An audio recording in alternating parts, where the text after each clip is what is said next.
మన పూర్ణిమలో కళ్యాణం కమనీయం సేల్స్ ప్రతి 15,000 రూపాయల కొనుగోలుపై కంచి కాటన్ శారీ ఉచితం.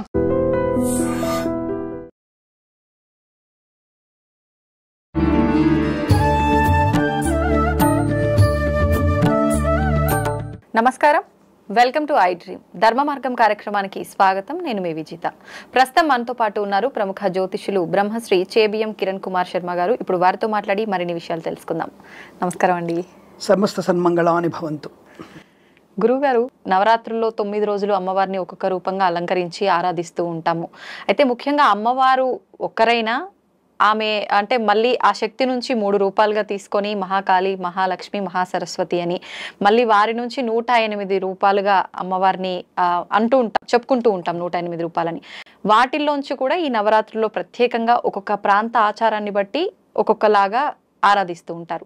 ముఖ్యంగా మనం విజయవాడలో ఏ రకంగా అయితే అమ్మవారిని ఆరాధిస్తుంటారో అవి ఫాలో అవుతూ ఉంటాం. ఫస్ట్ రోజు ఏ అమ్మవారిగా మనం ఆరాధిస్తాము, రెండవ రోజు ఏ అమ్మవారు, అలా మొత్తం 9 రోజులు కూడా ఎలా మనం అమ్మవారిని ఆరాధించాలి, ఏ రూపాల్లో కొలవాలి తెలియజేయండి. రైట్. ఒకటంటే మీకున్నటువంటి పరిజ్ఞానం అంటే అమ్మవారి 3 రూపాల్లోంచి వచ్చినటువంటి విషయంలో మంచి మాట. ఎందుకంటే దుర్గే స్మృతా హరసి భీతి మశేష జంతో స్వస్థై స్మృతామతిమతీవ శుభాన్ దదాసి దారిద్ర్య దుఃఖ భయహారిణి కాత్వదన్య సర్వోపకారకరణాయ సదార్ద్ర చిత్త. అంటే సమస్తమైనటువంటి దుర్గతిని నాశనం చేసేది దుర్గ. దుర్గతిని నాశనం చేసేది అంటే దుర్గాని నాశనం చేసేది, అందుకే ఆమె దుర్గా అంటారు. ఈ దుర్గతిని నాశనం చేస్తుంటే ఏమిటి, ఎటువంటి కష్టాలు ఉన్నాయి మీకు? సంతానపరంగా ఉండవచ్చు, విద్యాపరంగా ఉండవచ్చు, వివాహపరంగా ఉండవచ్చు. ఇప్పుడున్నటువంటి సమాజంలో దాదాపుగా యువకులు, మీలాంటి యువకులు, వివాహమైన వాళ్ళు, వివాహం కాని వాళ్ళు తప్పకుండా ఈ నవరాత్రి, ఈ అమ్మవారి శరన్నవరాత్రి ఉత్సవాల్లో పాలు పంచుకోవాలి. ఎందుకు గురుగారు ఎందుకు చెప్తున్నారంటే, రాహుగ్రస్తమైనటువంటి ప్రభావం చేత యువకులకి దాదాపుగా చాలా మందికి విడాకులైనటువంటి దరిద్రం పుట్టుకుంది. అవునండి. ప్రతి ఒక్క వ్యక్తికి విడాకులైనటువంటి దరిద్రపు మాట నొట్టుంచి వచ్చేసి పెళ్ళైన సంవత్సరానికో, 2 నెలలకు, 6 నెలలకు, 4 ఏళ్లకు, 10 ఏళ్లకు, చిన్న వయసులోనే ఒక పుట్టిన తర్వాత ఈ దరిద్రపు విడాకునేటువంటి మాటకు వచ్చేసి మరి ఎందుకనే కారణంలో జన్మజాతకంలో ఉండవచ్చును. మరి మీరు అనొచ్చు, మమ్మల్ని ప్రశ్నించవచ్చు, స్వామి మీరు జాతకాలు చెప్తారు కదా, మరి అన్ని ముహూర్తాలు చూసి పెడతారు కదా, మరి అలాంటప్పుడు ఎందుకు ఇలా అవుతుంది అని అడిగితే, ఈ జన్మజాతకాన్ని పరిశీలించిన దగ్గరనే ముహూర్తం యొక్క ప్రభావం ఉంటుంది. అలాగే జాతక పరిశీలనలో కూడా జ్యోతిష్కుడు తప్పు చేయడానికి లేదుగా. అయితే నేను చాలా మంది చెప్తుంటా, నేను నాన్న జన్మజాతకంలో కుజ శుక్రుడు కలిసి ఉన్నప్పుడు 7వ స్థానంలో, దాని కళత్ర స్థానం అంటారు, అక్కడ కానీ శుక్రరాహులు కలిసి ఉన్నా సరే, శుక్రుడు రాహు కలిసి ఉన్నా, శుక్రుడు కుజుడు కలిసి ఉన్నా ఈ ప్రభావం ఎక్కువగా ఉంటుంది. ఇప్పుడు మనము ఈ దేవి నవరాత్రులకు వచ్చినప్పుడు ఆ యొక్క విషయం నుంచి ఇప్పుడు ఈ విషయంలోకి వచ్చినప్పుడు, ఈ శుక్రుడు కుజుడు కలిసి ఉన్న అమ్మవారి నవరాత్రుల్లో పాలు పంచుకుంటే అటువంటి దౌర్భాగ్యపు స్థితిని బయటపడతాం. ఏది విడాకులైనటువంటి దరిద్రపు మాటల నుంచి బయటపడతాం. ఎందుకంటే ఆ మాట అంటున్నారు ఊరికేనంటే జనాలకి ఇది వినపడుతుంది, అరే ఇలా ఉంటే ఇబ్బంది అవుతుంది అనేటువంటి భావనతోని ఆ బుల్లెట్ పాయింట్గా నేను చెప్తున్నా మాట పదే వాడుతున్నాను. రాహు శుక్రుడు కలిసి ఉన్నట్టే ఇదే ప్రభావం. శుక్రుడు తప్పకుండా అమ్మవారి కారకుడే. శుక్రుడి ప్రభావం కూడా మనకి ఈ అమ్మవారితోనే ఉంటుంది. రాహు కూడా అమ్మవారి అంశకు చెందినవాడే. ఈ శుక్రుడు రాహు ఉన్నప్పుడు అదే ప్రభావం చేయాలి. ఇక్కడ మన కుజుడు అనేవాడు శక్తి కారకుడు, అంటే సుబ్రహ్మణ్య స్వామి. సుబ్రహ్మణ్యుడు శక్తి, అమ్మవారి శక్తి. కాబట్టి ఎవరి జాతకం సరే కుజ శుక్రులు గాని రాహు శుక్రులు గాని కలిసి ఉన్నారు అంటే, ముఖ్యంగా సప్తమ ఉన్నారో ఆ యువకులు తప్పకుండా శరన్నవరాత్రి ఉత్సవాల్లో పాలు పంచుకోవాలి. అలా పాలు పంచుకుంటే నిజంగా విడాకులకు వెళ్ళే అలాంటి పెద్ద సమస్యలున్నా తొలగిపోతాయా? దాదాపుగా మీకు 100% తగ్గిపోతుంది. అదేంటంటే దాదాపుగా 100 అంటే దాదాపుగా కన్నా 100కి 100 రూపాయలు తగ్గిపోతుంది చెప్పవచ్చు. ఏం చేస్తుంది తప్పని ఏమవుతుంది అమ్మవారు అంటే, అమ్మవారు తనకు తానుగా మీలో ఒక మంచి శక్తిని కలిగిస్తుంది, బుద్ధిని ప్రేరేపిస్తుంది. మనం ఇద్దరం కూడా తెలుసుకొని మనం ఇద్దరం వివాహం చేసుకున్నాం కాబట్టి ఆ వివాహ బంధంలో మనం 7 అడుగులు వేసినప్పుడు ఆ 7 అడుగుల్ని జీవితాంతం కూడా కలిసిమెలిసి ఉండగలిగేటువంటి శక్తిని, స్ఫూర్తిని, బుద్ధిని అమ్మవారి మీకు కలిగించే అవకాశం ఉంటుంది. అటువంటి బుద్ధిని ప్రేరేపించడానికి బుద్ధి స్వరూపిణిగా అమ్మవారిని తీసుకోవచ్చు. ఇద్దరి మధ్య ఉన్నటువంటి ఆకర్షణకి ఏదైనా సరే సాధించగలం, ఇద్దరు మన జీవితాన్ని ముందుకు తీసుకెళ్లగలము అనే భావన, శక్తి కలిగించేది దుర్గ. అలాగే మనకి ఉన్నటువంటి సంపదని ఆనందంతో ముడిపెడదాము, ఆనందంతో జీవిద్దాము, ఈ ఆనందమే మనకి ఐశ్వర్యం అని చెప్పగలిగేది లక్ష్మీదేవి. అందుకే భార్యాభర్తల మధ్య శక్తిని, భార్యాభర్తల మధ్య బుద్ధిని, భార్యాభర్తల మధ్య లక్ష్మిని ఇవ్వగలిగేటువంటి శక్తి ఆదిపరాశక్తి.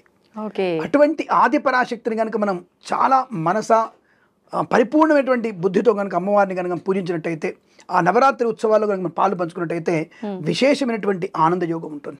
ఓకే. అయితే గురుగారు, ముఖ్యంగా ఇప్పుడు పూజించాలన్నారు, మనం అది ఉపయోగించుకోవడానికి ఒక మంచి రోజు భార్యాభర్తల మధ్య సఖ్యత లేని వాళ్ళని అన్నారు కదా, ఏంటంటే ఏ రకంగా ఉపయోగించుకోవాలి? ఇప్పుడు అమ్మవారి అవతారాల విషయానికి వస్తే బాలా త్రిపుర సుందరి అవతారం మనం 2వ రోజో 3వ రోజో చెప్తుంటాము, కానీ ఈ సంవత్సరం మొదటి రోజే బాల త్రిపుర సుందరి అవతారంగా చెప్తున్నారు విజయవాడలో అని చెప్పి వింటున్నాం. ఏంటి ఇలా మారిపోతుంటారా ఎవ్రీ ఇయర్ రూపాలు? అంటే యాక్చువల్గా అయితే ఒకే రకమైనటువంటి విధానం ఉంటుంది. అంటే ప్రతిసారి కూడా ఒకే రకమైన విధానంతో ముందుకు వెళ్ళాలి, ఎందుకంటే మారడానికి లేదు. మరి ఈసారి ఎందుకు మారారనేది నాకు అర్థం కాలేదు. మేము కూడా దాని గురించి మరి పెద్దవాళ్ళని తెలుసుకునే ప్రయత్నం చేయాలి. మొదటి రోజు విజయవాడలో ఇంద్రకిలాద్రి మీద మనకి ఫస్ట్ రోజు స్వర్ణ కవచాలంకృత దుర్గాదేవిగా చూస్తారు. అవును.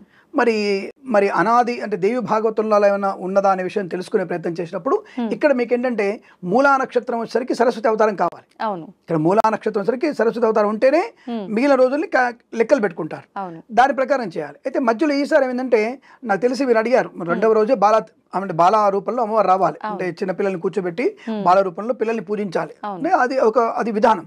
మరి ఈసారి ప్రారంభమే మనకి బెజవాడలో మనకి అమ్మవారు బాలా త్రిపుర సుందరిగానే అమ్మవారు రావడం జరిగింది. మొదటి రోజు 3/10/2024 రోజుని అమ్మవారికి బాలా త్రిపుర సుందరి వచ్చింది. అయితే మీరు అన్నట్టుగా ఇందాక ఏ రోజున మీరు ఇటువంటి వాళ్ళు జంటలు అంటే పెళ్ళైన వాళ్ళు కూర్చోవాలని అడిగినప్పుడు ముఖ్యంగా నేను చెప్తానంటే దుర్గాష్టమి, మహర్నవమి, దశమి ఈ 3 రోజుల్లో పూజ పాల్పంచుకుంటే చాలు. అంటే నవమి, దశమి ఈ 3 రోజులు కనుక అంటే పిల్లల జాతకంలో కనుక రాహు దోషం కానీ లేదా కుజగ్రహ దోషంగా ఉన్న వాళ్ళు ఈ 3 రోజులు కనుక పాలు పంచుకుంటే తప్పకుండా వాళ్ళ కాపురం బాగుంటుంది, జరగబోయేటువంటి వివాహ యోగ్యత అనుకూలంగా ఉంటుంది, ఇద్దరి మధ్యలో అన్యోన్యత పెరిగే అవకాశం ఉంటుంది. కాబట్టి వీలైతే 9 రోజులు చేయాలి, నవరాత్రులు చేయాలి. సాధ్యం కాకపోవచ్చు, ఆడపిల్లలకి ఇబ్బందులు ఉంటాయి కాబట్టి సాధ్యం కాకపోవచ్చు. అలాంటప్పుడు కనీసము అష్టమి, నవమి, దశమి చేసుకునే ప్రయత్నం చేస్తే చాలా మంచి ప్రయోజనాన్ని పొందుకునే అవకాశం ఖచ్చితంగా ఉంటుంది. మరి మీరు అన్నట్టుగా విధి విధానంలో స్వర్ణ కవచాలంకృతం ఫస్ట్ రోజు ఉండాలి. మరి ఈసారి మాత్రం బాలా త్రిపుర సుందరితోనే అమ్మవారు బాల రూపంలోనే ప్రారంభమైంది. మరి అటువంటి అది పెద్దవాళ్ళు అంటే శాస్త్ర పరిజ్ఞ ఉన్న వాళ్ళే దాన్ని ఏర్పాటు చేస్తారు కాబట్టి శాస్త్ర పరిజ్ఞానంలో దేవి భాగవతంలో స్పష్టంగా చెప్పబడ్డాయి. మనకి దేవి భాగవతంలో ఒకటి, తర్వాత మనకి చండీ సప్తశతిలో ఉంది. సప్తశతిలో కూడా అమ్మవారి యొక్క వర్ణన అలంకారం అంతా కూడా ఉంది మనకి. కాబట్టి ఇవన్నీ కూడా ఆగమ శాస్త్ర ప్రకారంగా చేస్తారు, అంతేపై ఇష్టం వచ్చినట్టు ఎవరు చేయడానికి లేదు. దాంట్లో ఉంది అంటే తప్పు ఉంటేనే వాళ్ళు బాలా త్రిపుర సుందరి నుంచి కంటిన్యూ చేసుకొచ్చారు. మరి ఈసారి చండికా అవతారం పెట్టారు, అంటే మహాచండి 7/10/2024 7వ తేదీ అంటే 3, 4, 5, 6, 7 5వ రోజున మహాచండి అలంకారం పెట్టారు. ఈసారి మామూలుగా అయితే ఇక్కడ ఏమవుతుంటే మనకి స్వర్ణ కవచాలంకృతం ఉన్న తర్వాత మనకి బాలా త్రిపుర సుందరి పోయినప్పుడు మహాచండి అక్కడ బాలా ప్లేస్లో ఇక మనకి బాలా త్రిపుర సుందరి ఉంటుంది కనుక మనకి కవచాలంకృత దుర్గా వచ్చినప్పుడు ఇంక ఇక్కడ చండి అనే అవతారం లేనట్టే కదా. కవచాలంకృత తర్వాత బాల తర్వాత మళ్ళీ ఒక అవతారం, ఇలా అవతారం ఉన్నప్పుడు చండి అవతారం లేదు అక్కడ. ఇప్పుడు బాలా త్రిపుర తర్వాత మళ్ళీ మనకి 2వ రోజు గాయత్రీదేవి వస్తుంది ఈసారి. అంటే ప్రతిసారి గాయత్రీదేవే. ఫస్ట్ రోజు మనకి దుర్గమ్మ వచ్చిన తర్వాత 2వ రోజు బాల వచ్చి 3వ రోజు గాయత్రి వస్తుంది, గాయత్రి అవతారం. ఈసారి 5వ అవతారంలో చండిగా పెట్టారు.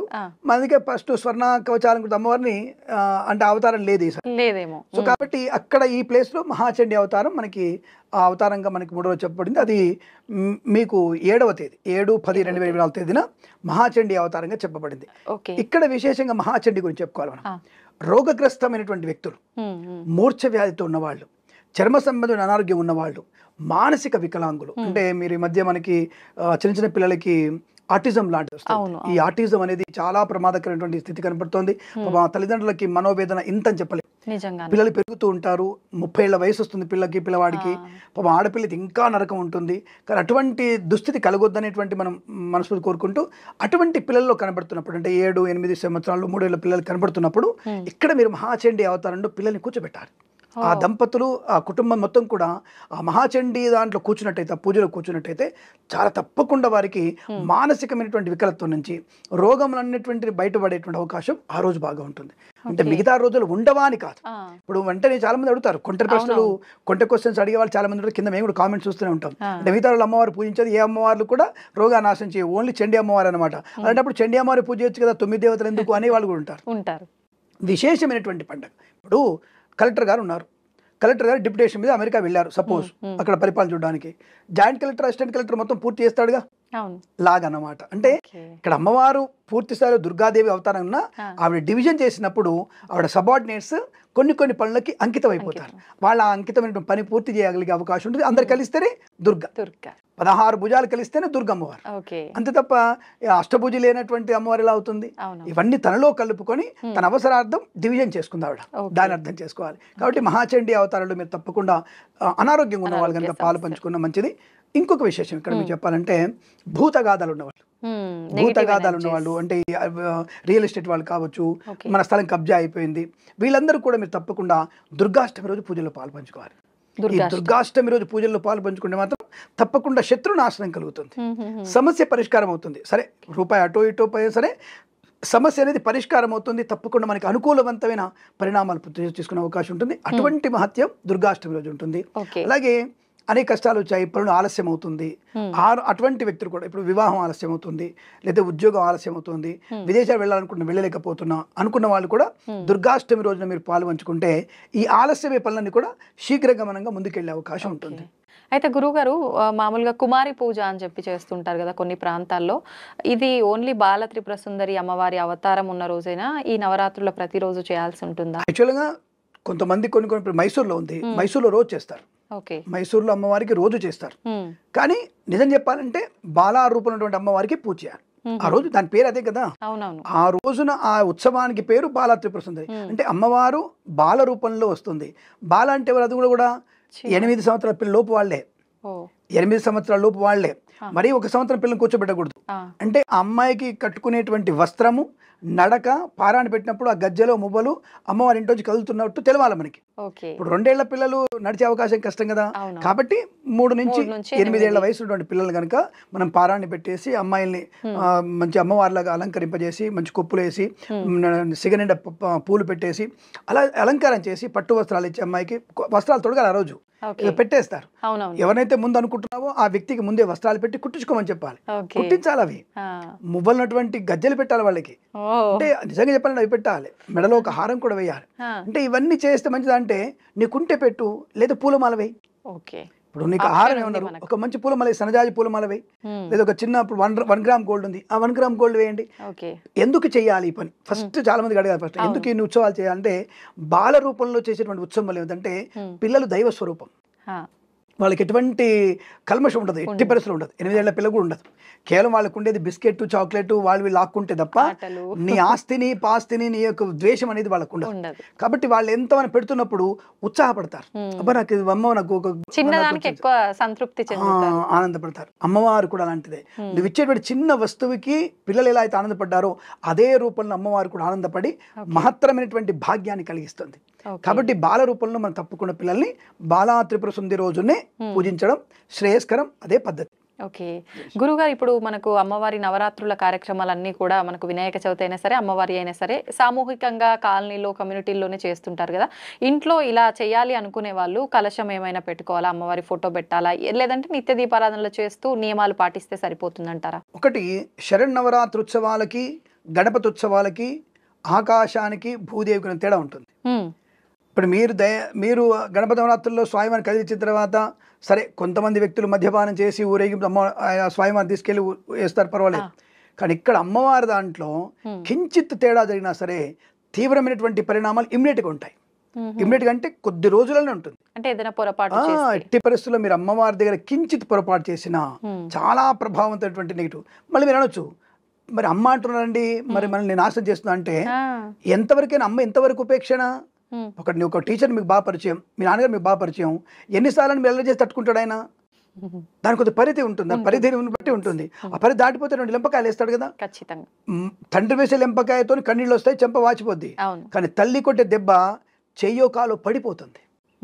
అంటే అమ్మవారికి ఎలా ఉంటుంది, చాలా అవకాశాలు ఇస్తుంది అమ్మవారు. నానా వద్దు వద్దు, నీకు నష్టం చేస్తుంది, లాభం ఇస్తుంది, నష్టం చేస్తుంది, లాభం ఇస్తుంది. కానీ తీవ్రమైనటువంటి తన యొక్క కదలికలో, తన యొక్క పరివర్తనలో, తన యొక్క నడుస్తున్న నడకలో అమ్మవారిని కనుక మనం తేడాగా చూపిస్తే తీవ్రమైన ప్రభావాన్ని పొందుకునే అవకాశం ఉంటుంది. ఉదాహరణకి మధ్య జరిగినటువంటి ఒక మంచి జ్యోతిష్కుడు ఏ విధంగా అయితే మనకు అమ్మవారి గురించి చెప్పాడు కదా, ఇక్కడ మనకు మన కామాఖ్య గురించి ఎప్పుడు చెప్తూ నేను అక్కడ రక్తస్రావం అవుతున్నాను, అక్కడ పోయి పూజలు చేస్తా, అక్కడ అమ్మవారు కొడితే కనుమరుగైపోవాల్సిందే. ఇప్పుడు ఒక వ్యక్తికి గౌరవం కూడా మానతో సమానం కదా, కాబట్టి అటువంటివి పొందుకునే అవకాశం. కాబట్టి ఎక్కడ కూడా అమ్మవారితో మనం పెట్టుకోకూడదు. కాబట్టి వినాయక చవితి ఉత్సవాలు చేసినట్టుగా మనం ఇక్కడ చేస్తే కుదరదు. అందుకే ఇక్కడ ప్రశస్తంగా స్త్రీమూర్తులు ఎక్కువ ఉంటారు. అమ్మవారి నవరాత్రుల్లో బయట సామూహికంగా స్త్రీమూర్తులు ఎక్కువగా ఉంటారు. దీక్షలు కూడా తీసుకుంటారు వాళ్ళు ఖచ్చితంగా. అంటే మీరు అన్నట్టుగా ఇప్పుడు సామూహికంగా చేసేటువంటి పూజల్లో కూడా భక్తి అక్కడ పర్వాలేదు. కానీ ఇంట్లో చేసుకోవాలనుకున్నప్పుడు ఖచ్చితంగా కలశ స్థాపన కావాలి. తప్పకుండా కలశ స్థాపన, శ్రీచక్రార్చన. అక్కడ అమ్మవారికి శ్రీచక్రార్చన ఉంటుంది. శ్రీచక్రార్చన అంటే మీకు ఏదో పంతులు గారు వచ్చేసి హిరణ్యవర్ణాం హరణీం సువర్ణరజాం చంద్రాం హిరణ్మయీం లక్ష్మీం అనే శ్రీ సూక్తం చెప్పేది కాదు. శ్రీచక్రార్చన ఉంటుంది. మొత్తంగా అమ్మవారికి 3.5 గంటల పూజ ఉంటుంది. ఎవరికి వాళ్ళు చేసుకోలేరు కదా, పురోహితులు వచ్చేనే ఆయన శ్రీచక్రార్చన చేయాలి. దానికి ఆ శ్రీచక్రార్చన 3.5 గంటలు పడుతుంది. తర్వాత అమ్మవారికి షోడశోపచార పూజలు ఉంటాయి, అష్టోత్తరాలు ఉంటాయి, లలితా సహస్రనామార్చన ఉంటుంది, పుష్పార్చన ఉంటుంది, కుంకుమార్చన ఉంటుంది, పంచామృత అభిషేకం ఉంటుంది. ఇవన్నీ కూడా ఉంటాయి. మరి అవి శక్తి అందరికి ఉండదు కదా స్వామి. రైట్, అమ్మవారు ఏమనదు. చిన్న విగ్రహం పెట్టుకొని ఒక కలశం నువ్వే పెట్టుకొని కలశం మీద సర్వమంగళ మాంగళ్యే శివే సర్వార్థ సాధికే శరణ్యే త్ర్యంబికే దేవి నారాయణ నమోస్తుదే అని ఆ శ్లోకం చెప్పుకుంటూ అమ్మవారిని కలశం మీద పెట్టేసి కొబ్బరికాయ పెట్టి దాని మీద జాకెట్ పెట్టి అమ్మవారి ముఖాన్ని అలంకారం చేసి నీ ఇష్టమైనట్టుగా అలంకారం చేసుకొని మంచిగా అలంకారం చేసుకొని జడ వేసి అమ్మవారికి రోజు ఒక నగ పెట్టుకుంటూ నీకున్న నగలే పెట్టుకుంటూ తర్వాత అమ్మవారికి రోజు కొబ్బరికాయ కొట్టి ఇంత నైవేద్యం వండి పెట్టేసి కుంకుమార్చన నీకు వచ్చిన నామన్నే ఏ నామం రాలేదు. శ్రీమాత్రే నమః, శ్రీమాత్రే నమః, శ్రీమాత్రే నమః, శ్రీమాత్రే నమః, దుర్గాయ నమః, సరస్వతి నమః, నీకు వచ్చిన నామాన్ని భక్తితో చేసుకుంటూ ఆ కుంకుమార్చన చేసి కుంకుమని పెట్టుకొని ఒక 2 ముత్తైదులు పిలిచి కుంకుమ పెట్టడం చాలు. ఈ 9 రోజులు కూడా ఈ ప్రాసెస్. కొంతమంది 9 రోజులు చేయలేము, 3 రోజులు అనుకున్న వాళ్ళు ఇదే ప్రాసెస్ చేసుకోవచ్చా? నవరాత్రి ఉత్సవాలు కనీసం త్రిరాత్రి ఉత్సవాలు చేయమని చెప్పింది. త్రిరాత్రి ఉత్సవాలు చేయమని చెప్పింది. అందుకే అష్టమి, నవమి, దశమి చేసుకోమని చెప్పారు. యాక్చువల్గా సప్తమి చేయాలి. సప్తమి, అష్టమి, నవమి, దశమి ఉద్వాసన. సో కాబట్టి ఆ సప్తమి, అష్టమి, నవమి చేసుకొని దశమి ఉద్వాసన చేసుకుంటే కూడా త్రిరాత్రి ఉత్సవాలు అంటారు వీటిని. అవి కూడా తప్పకుండా చేసుకోవచ్చు. ఇవి ప్రశస్తమైనవి. సో చేయగలిగితే మంచి, అంటే ఆడంబరాలకు లేదు, పూర్తిగా వైదికమైనటువంటి ప్రక్రియ చేయాలి. మరి అమ్మవారు ఇస్తే ఎలా ఇస్తుంది? శంకరుడి కన్నా ఎక్కువ ధనం ఇచ్చేది అమ్మవారే. శంకరుడి కంటే ఇచ్చేదమ్మ. ఎందుకంటే తండ్రి 100 రూపాయలు పెట్టేసి కొనుక్కొని చెప్తాడు. ఆ కుమారుడికి తల్లి ఎలా ఇస్తుంది అంటే ఆ 100 రూపాయలు ఇంకో 10 రూపాయలు వేసేసి 110 రూపాయలు కుమారుడికి ఇస్తుంది, కూతురికి ఇస్తుంది. అది ఎంత ఖర్చు ఉంటుందని చెప్పేసి. కాబట్టి తల్లికి ఉండేటువంటి ఆ అవిభాజ్యమైన ప్రేమ, అవాజ్యమైనటువంటి ప్రేమ పిల్లల మీద అమ్మకి అట్లాగే ఉంటుంది. ఇందాక కొడితే ఎలా కొడుతుందని చెప్పాం, ఇస్తే కూడా మనము ఆ ఆనందాన్ని తట్టుకోలేని తెస్తుంది అమ్మవారు. కాబట్టి ఇవ్వడము ఆవిడకి చెల్లుతుంది, దెబ్బ కొట్టడం ఆవిడకి చెల్లుతుంది. కాబట్టి మనం ఎంత ప్రశాంతంగా, ఎంత భక్తితో కనుక అమ్మవారు చేస్తే అంత మనకి శుభాన్ని కలిగించే అవకాశాలు ఖచ్చితంగా ఉంటాయి. కాబట్టి ఈ నవరాత్రులలో తప్పకుండా మనం భక్తి చాలా ప్రదర్శితమైంది. రెండవది ఎక్కడ కూడా మనం తప్పు పని చేయకూడదు. సో మడి ఆచారం తప్పకుండా పాటించాలి. ఇష్టం వచ్చినటువంటి పదార్థాలు తినడానికి లేదు, పురుడు వచ్చిన వాళ్ళని ముట్టుకోవడానికి లేదు, మైలు వచ్చిన వాళ్ళ ఇంటికి వెళ్ళడానికి లేదు. నువ్వు అనుకున్నటువంటి సంకల్పం వినడానికి అంతే, అక్కడే ఉండాలి. నువ్వు ఆ సంకల్పాన్ని పెట్టుకుంటే నవరాత్రి శరణవరాత్రి. దీక్ష తీసుకోకపోయినా భవానీ మాల అని అలా కాకపోయినా నార్మల్ గా పూజ చేసే వాళ్ళు కూడా ఈ నియమాలు పాటించాల్సిందే. మాల అనేది ఎవరి కోసం? బయట వాళ్ళకి రికగ్నేషన్. దీక్ష ఉండదు కాబట్టి వీటితో జాగ్రత్తగా మాట్లాడాలి, సో డిస్టెన్స్ మెయింటైన్ చేయాలి. ఓ తాగుబోతాడో చెడ్డవాడు వచ్చినప్పుడు అరే మాల వేసుకున్నాడు దూరం ఉందాం. బట్ నువ్వు నియమం ఏది? అరిషడ్ వర్గాలు నువ్వు కామ, క్రోధ, మోహ, మద, మత్సర, లోభాన్ని కూడా కంట్రోల్ చేసుకోవాలంటే నీకు నువ్వుగా దీక్ష తీసుకోవాలి. సో కాబట్టి తప్పకుండా మీరు ఆ దీక్ష తీసుకునే ప్రయత్నం చేయాలి. తప్పకుండా మీరు చెప్పులు లేకుండా తిరగాలి. అంటే దీక్షావస్థలంటే ఎర్ర రంగు బట్టలు కట్టుకోమని చెప్పడం కాదు, కానీ మనకున్నంత వరకు సుఖాన్ని వదిలేయాలి. బ్రహ్మచర్యము, నేల మీద పడుకోవడము, ఒకటే పూట భోజనము, బ్రాహ్మణ సేవ, ముత్తైదువుక సేవ. మరి ఇక్కడ కులమతాలకేం లేదు, దానికి సంబంధం ఏం లేదు, ఎవరికి నేర్చు. కానీ వచ్చే వాళ్ళు కూడా ధర్మబద్ధంగా ఉన్నారో చూసుకోవాలి. ఇప్పుడు పశువుకి ఇస్తున్నాం, అప్పుడున్న అమ్మాయికి పశువుకి ఇవ్వలేంగా. కాబట్టి అటువంటి వాళ్ళు మంచి వాళ్ళని పిలుచుకొని పశువుకి ఇచ్చే ప్రయత్నం చేయాలి. సుమంగళికి వ్రతాన్ని పూజ చేసుకోవాలి, సుమంగళికి పారాయణ పెట్టాలి, సుమంగళికి పశు పారాయణ రాయాలి, వాళ్ళకి పశువుకు ఇవ్వాలి. వీలైతే వాళ్ళు వేసుకోదగినటువంటి యోగ్యమైనటువంటి వస్త్రం వాళ్ళకి ఇవ్వాలి.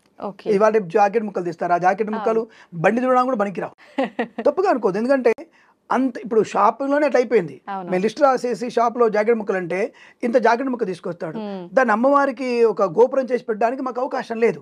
ఇప్పుడు ఆ జాకెట్ ఏం చేయాలి? మేము తీసుకెళ్ళి అంటే ఇవన్నీ బ్రాహ్మడు మింగడానికి చేస్తున్నారు ఈ విషయం ఒక అపోహని ప్రలోభాన్ని అంటే ఒక రకమైనటువంటి ఇబ్బందికరమైన మాటలు తీసుకొచ్చారు. సో ఎంతమంది డబ్బులు ఇస్తే బ్రాహ్మడు బాగుపడుతున్నాడు, ఎంతమంది డబ్బులు ఇస్తే బ్రాహ్మడు ఇల్లు కట్టుకుంటున్నాడు, ఎంతమంది బ్రాహ్మణులకి ఇప్పుడు విల్లలు ఉన్నాయి, ఎంతమంది బ్రాహ్మణులకి కార్లు కొన్నారు.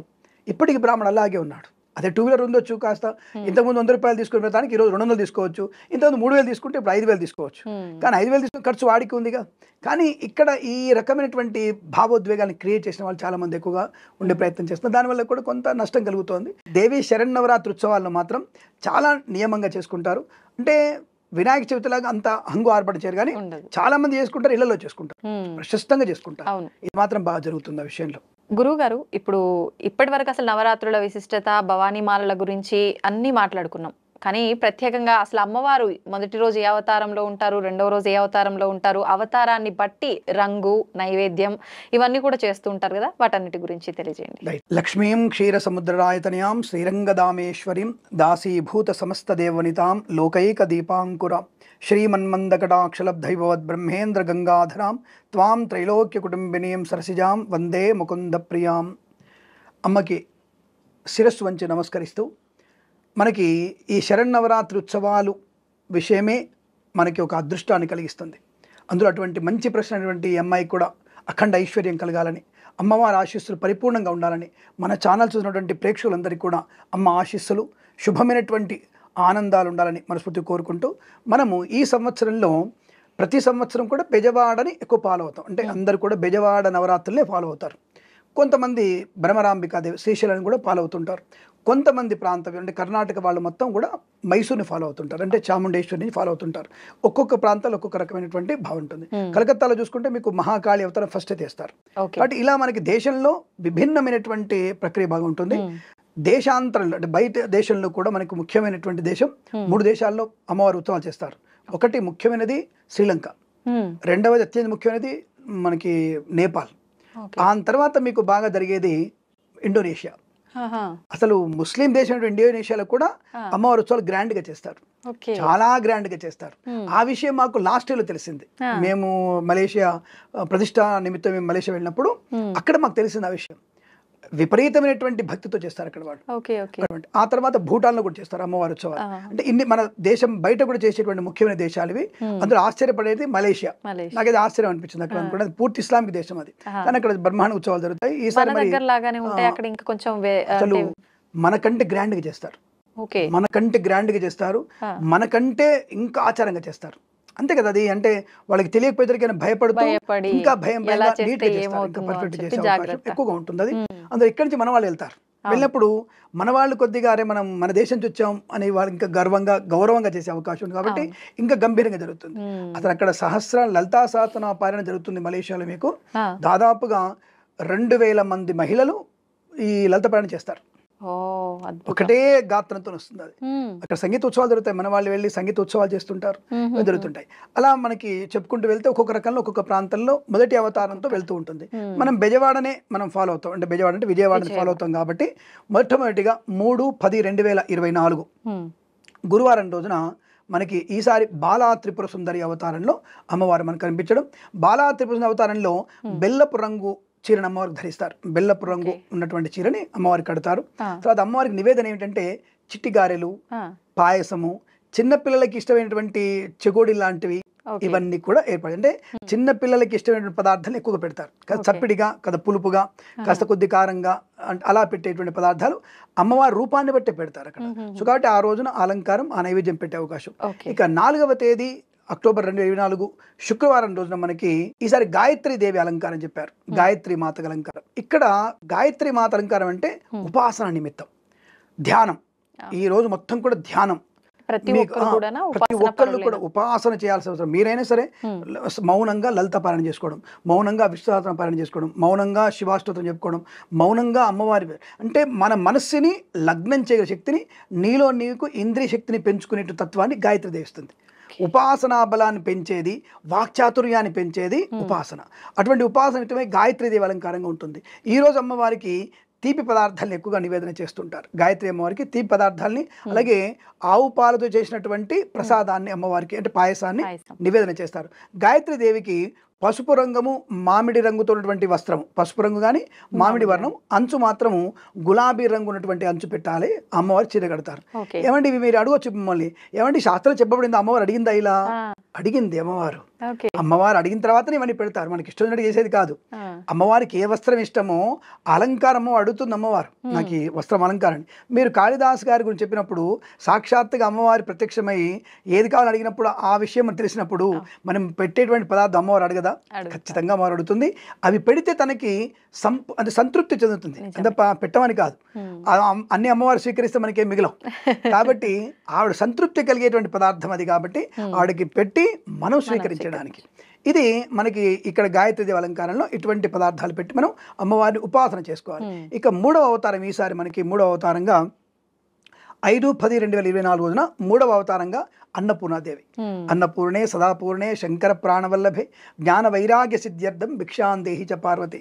ఈ అన్నపూర్ణాదేవిని మనం ఆ రోజు అన్నపూర్ణదేవికి మనం పూర్తిగా అన్నము, పప్పు, నెయ్యి, తర్వాత కూరగాయలు, అంటే విడివిడిగా మనం చేసేటువంటి పంచభక్ష పరమాణాలు ఉంటాయి కదా, అవన్నీ కూడా అమ్మవారికి తయారు చేసి అమ్మవారికి నివేదన చేయాలి. అన్నం మాత్రం పెట్టాలి కంపల్సరీగా.